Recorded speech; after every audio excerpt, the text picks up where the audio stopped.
Hi hello sweeties, welcome to my story world. సరే ఇప్పుడే వస్తా అని లేచి వాష్రూమ్లోకి వెళ్ళి మొహం కడుక్కొని వచ్చి ఇలాగే వెళ్దామా అని అడిగాడు. మైరా తల ఊపడంతో సరిపద అని సంజయ్ తీసుకుని బయలుదేరాడు. ఇద్దరూ బైక్ పైన స్టార్ట్ అయ్యారు. అప్పటికి ఇంకా చీకటిగానే ఉండటంతో ఆ చీకట్లోనే 20 నిమిషాలకి ఖాళీ రోడ్లో ఇంటికి చేరుకున్నారు. మైరా దిగి 4 అడుగులు వేసి టక్కున ఆగి వెనక్కి తిరిగి సంజయ్ని గట్టిగా హత్తుకొని థ్యాంక్ యూ, విసిగిస్తున్నానని అనుకోకుండా వెంటనే తీసుకొచ్చావు అని చెప్పింది. ఇదిగో నువ్వు నా గురించి ఇలాగే అనుకోవాలి, అందుకే ఓపిక లేకపోయినా తీసుకొచ్చాను అని సంజయ్ చెప్పాడు. మైరా చిన్న నవ్వుతో నువ్వు ఇలాంటివన్నీ చేస్తూ ఉండు, నేను నీ మీద బోల్డంత ప్రేమ పెంచేసుకుంటాను, ఓకేనా అని చెప్పి సంజయ్ చేతిని పట్టుకుని తనతో పాటు వెళ్ళింది. పొద్దున్నే కాలింగ్ బెల్ మోగడంతో నీలవేణికి 4:30 లేచే అలవాటు ఉండటంతో వచ్చి తలుపు తీసి చూసి ఆశ్చర్యపోయి డాన్ ఏంట్రా ఈ టైంలో వచ్చావు అని కంగారు పడిపోయింది. మైరా అడుగు లోపల పెట్టి నవ్వుతూ నీలవేణిని హత్తుకొని ఏం లేదు, మిమ్మల్ని చూడాలని చిన్న కోరిక కలిగింది, సంజుని నిద్రలేపేశాను, తీసుకొచ్చేశాడు అంతే అని చెప్పింది. అంతేనా, కంగారు పడిపోయాను, బాగానే ఉన్నావు కదా అంటూ ఎంతో ఆతృతగా అడిగింది. నేను చాలా బాగున్నాను, ఇంటికి అక్క నిద్రపోతుందా అని అడిగింది. ఈ టైంలో ఎవరు లేస్తారా అని నీలవేణి అనింది. పోనీ అన్నయ్య ఉన్నాడా అని మైరా అడిగింది. లేడు, ఒకరోజు ఇక్కడ ఉంటే ఒకరోజు పవి దగ్గరికి వెళ్తున్నాడు, రాత్రి ఆఫీస్ నుండి పవిత్ర దగ్గరికి వెళ్ళాడు అని నీలవేణి చెప్పింది. అయితే నేను డాడీ దగ్గరికి వెళ్తాను, సంజుకి కాఫీ ఇవ్వు, అలానే నా కోసం డాడీ కోసం కూడా రెడీ చేయి అని చెప్పి అక్కడి నుండి వెళ్తూ వెనక్కి తిరిగి నీలు అక్కని రిషిని నిద్రలేపకోకేనా అని చెప్పింది. అలాగే అని నీలవేణి అనడంతో మైరా అక్కడి నుండి వీరేంద్రవర్మ రూమ్కి వెళ్ళింది.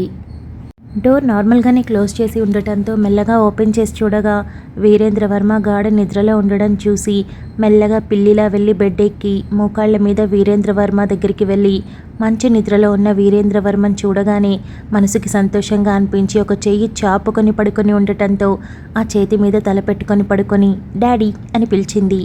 నిద్రలో ఉలిక్కిపడిన వీరేంద్రవర్మ కళ్ళు తెరవగానే తనకి దగ్గరగా మైరా నవ్వుతూ కనిపించడంతో డాన్ నువ్వేంట్రా ఇక్కడ అని కంగారుగా అడిగాడు. ఏంటి డాడీ ప్రతి ఒక్కరు కంగారు పడుతున్నారు అని మైరా అడిగింది. అది కాదమ్మా అంటూ నిజమేనా కాదా అన్న అనుమానంతో మైరా చెంప మీద చెయ్యి వేశాడు. నేను బోచీని కాదు, నీ కూతుర్ని చూడాలనిపించింది నిన్ను, అందుకే సంజు తీసుకొని వచ్చేసాను అని చెప్పింది. వెంటనే వీరేంద్రవర్మ తల తిప్పి టైం చూసి ఇంకా 5 కూడా కాలేదురా అని అన్నాడు. నిన్ను చూడాలంటే 5 దాటాలా ఏంటి అని అడిగింది. వీరేంద్రవర్మ నవ్వేసి మైరాని దగ్గరికి తీసుకొని తన నుదుటి మీద పెదవులు అద్ది నా బంగారు తల్లి, నిద్ర లేవగానే నిన్నే చూశాను, ఈరోజు ఎంత సంతోషంగా గడుస్తుందో మాటల్లో చెప్పలేను అని అన్నాడు. ఇదిగో డాడీ, ఎదురుగా నా ఫోటో ఉంది కదా, రోజు చూస్తున్నావుగా, ముందొక విషయం చెప్పు, అందులో ఉన్న అందరినీ చూస్తున్నావా, నన్ను మాత్రమే చూస్తున్నావా అని అడిగింది. వీరేంద్రవర్మ నవ్వుతూ నిన్ను చూడగానే అలవాట్రా, నిన్ను చూశాక మిగిలిన వాళ్ళని చూస్తాను, ఈ విషయంలో సీక్రెట్ ఏముంది, అందరికీ తెలిసిన విషయమే కదా అని అన్నాడు. సరే హాల్లోకి వెళ్దాం రా, కాఫీ తాగుదాం, మా ఆయన వెయిట్ చేస్తున్నాడు అని చెప్పడంతో వీరేంద్రవర్మ లేచి మైరాతో పాటు కిందికి వెళ్ళాడు. వీరేంద్రవర్మ సంజయ్ని పలకరించి పక్కన కూర్చొని నీలవేణి దగ్గరికి వెళ్ళిన మైరాని చూస్తూ సంజు ఇబ్బంది పట్టిందా అని అడిగాడు. మావయ్య, మీరు ఏ ఇంటెన్షన్తో అడుగుతున్నారో నాకు అర్థమైంది, తను నన్ను ఇబ్బంది పెట్టడం ఏంటి, ఇటువంటివన్నీ నన్ను కాకపోతే ఎవరిని అడుగుతుంది అని అన్నాడు. ఆ మాటకి వీరేంద్రవర్మ మనసు తేలికపడింది. ఒక్కోసారి అంతే, ఇలాగే ప్రవర్తిస్తుంది అని అన్నాడు. బాగుంటుంది మామయ్య అని నవ్వి మన వాళ్ళని చూడాలి అనిపించిన క్షణం వెళ్ళి చూస్తే మనసుకి ఎంత సంతోషంగా ఉంటుందో, తను అడిగినప్పుడు ఇప్పుడు కాదు అంటే మొహంలో వచ్చే దిగులు నేను అస్సలు చూడలేను, పైగా మీరు పరాయి ఊరిలో ఉంటే సరే అనుకోవచ్చు, పక్కనే ఉన్నారు కదా, ఎలా తీసుకురాకుండా ఉంటాను అని అన్నాడు. వీరేంద్రవర్మ సంజయ్ మాటలకి మరింత సంతోషించాడు. అంతలో మైరా నీలవేణితో కలిసి కాఫీ తీసుకురావడంతో నలుగురు మాట్లాడుకుంటూ అరగంట పాటు గడిపేశారు. మైరా టైం చూసి అయ్యో సంజు, బుజ్జిగాడు నిద్రలేచే టైం అయింది, మనం బయలుదేరుదాం అని అనింది. సంజయ్ నవ్వి మరి మాధురిని రిషిని చూడలేదు అని అడిగాడు. అయ్యో అక్క ప్రెగ్నెంట్ కదా, తనని ఇబ్బంది పెట్టడం ఎందుకు, రిషిగాడు లేచాడంటే వాడు చేసే గోలకి అక్క కూడా లేచేస్తుంది, వాళ్ళ కోసం నేను మధ్యాహ్నం పైన మళ్ళీ వస్తాను అని చెప్పింది. సరే నీ ఇష్టం అని సంజయ్ లేచి వెళ్ళొస్తాం మామయ్య అని చెప్పాడు. మైరా కూడా వీరేంద్రవర్మకి వెళ్ళొస్తానని చెప్పి చాలా సంతోషంతో అక్కడి నుండి బయలుదేరింది. వీరేంద్రవర్మ వెళ్ళినంత దూరం చూసి ఇలా మైరా మొహంలో కొండంత సంతోషం చాలా రోజుల తర్వాత స్పష్టంగా కనిపించడంతో ముచ్చటపడి ఎప్పుడూ ఇదే సంతోషం తనలో నిండి ఉండాలని మనస్ఫూర్తిగా అనుకుని అక్కడి నుండి వెళ్ళాడు. ఓయ్ ట్రై చేస్తావా అని సంజయ్ అడిగాడు.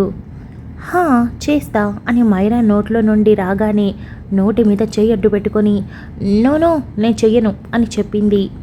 ఇప్పుడే కదా చేస్తా అన్నావు అని సంజయ్ అడిగాడు. అప్పుడు నాకు బాగా పొగరు సంజు, ఇప్పుడు లేదులే అని చెప్పింది. అదేంటి అని సంజయ్ అనడంతో చేయాలి అనుకున్నాను కానీ ఓపిక లేదు, నువ్వే చెయ్యి, నేను ఇలా నీ వీపు మీద వాలిపోతాను అని చుట్టూ చేతులు వేసి వీపు మీద వాలిపోయి కవర్ చేసుకుంది. మరో 4 రోజుల తర్వాత మైరా బయట కాలు కాలిన పిల్లిలా తిరుగుతూ ఉంది.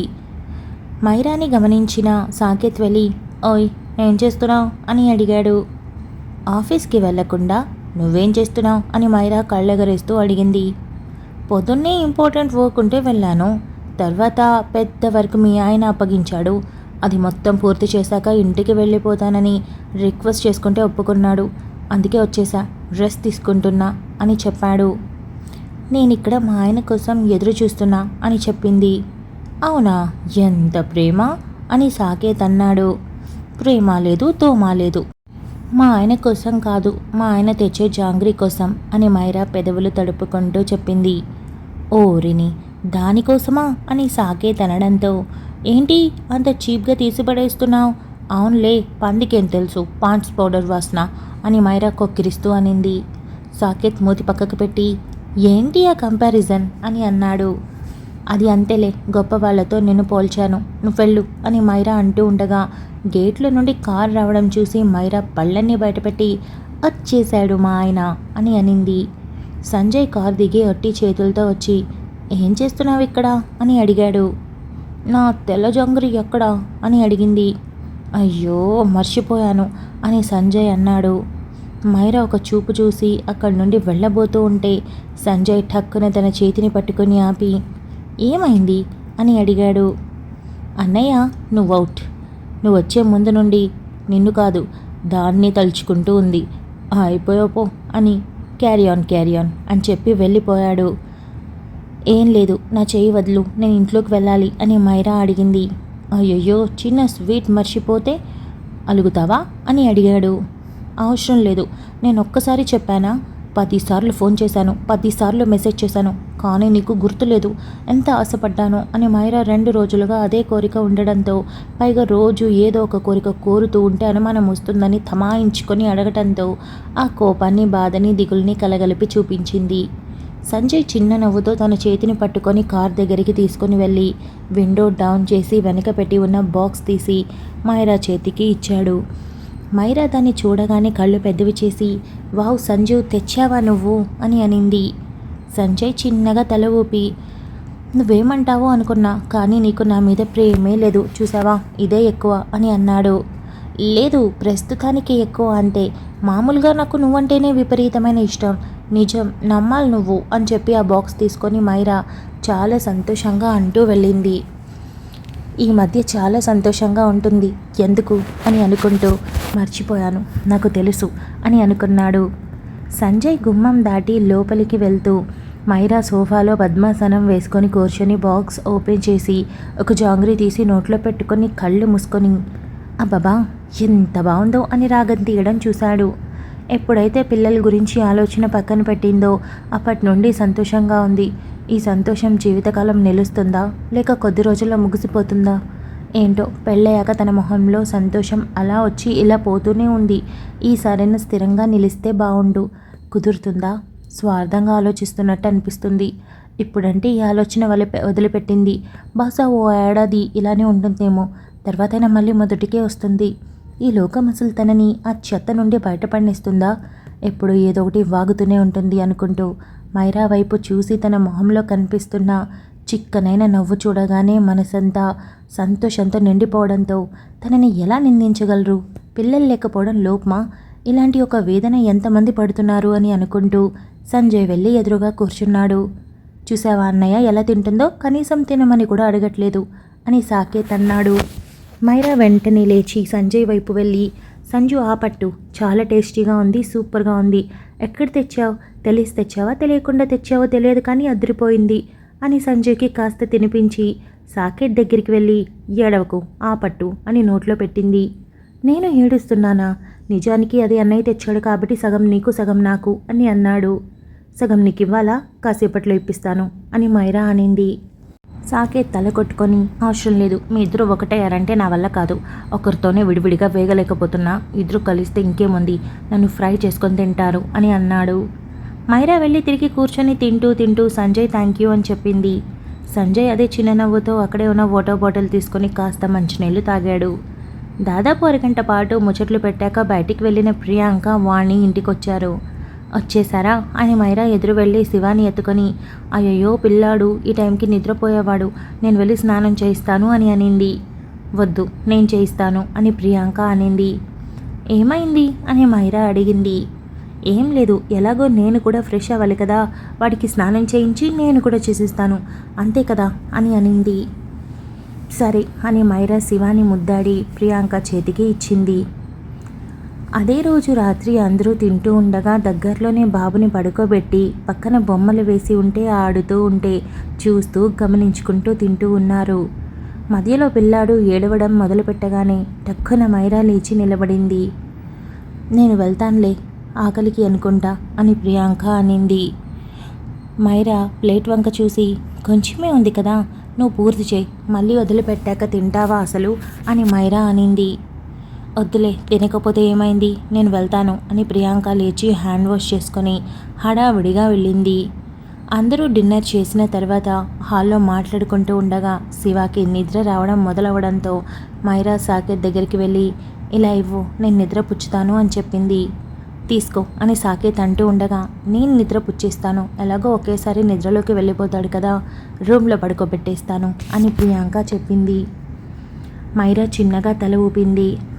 సంజయ్ సాయంత్రం నుండి ప్రియాంక ప్రవర్తనని కాస్త గమనిస్తూనే ఉన్నాడు.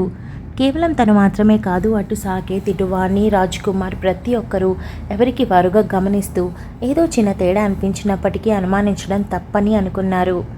సంజయ్ రూమ్లోకి వెళ్ళేటప్పటికే మైరా సైలెంట్గా కూర్చొని ఆలోచిస్తూ ఉండడంతో వెళ్ళి పక్కన కూర్చొని, ఏం ఆలోచిస్తున్నావు అని అడిగాడు.